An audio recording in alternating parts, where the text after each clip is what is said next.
కన్నులు మిరుమిట్లు గొలిపే ఆ కాంచన పద్మం నీకు కానవస్తున్నదా? అవును ప్రభు.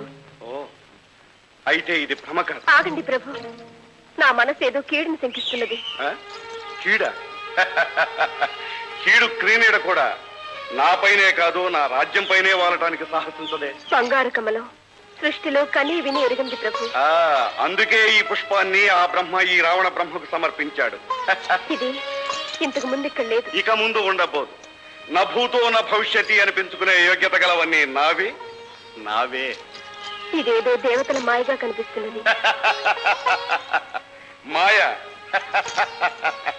నాకు తెలియని మాయలా? మంచిది, మాయ అయితే ఛేదిస్తాను, కాకపోతే సాధిస్తాను.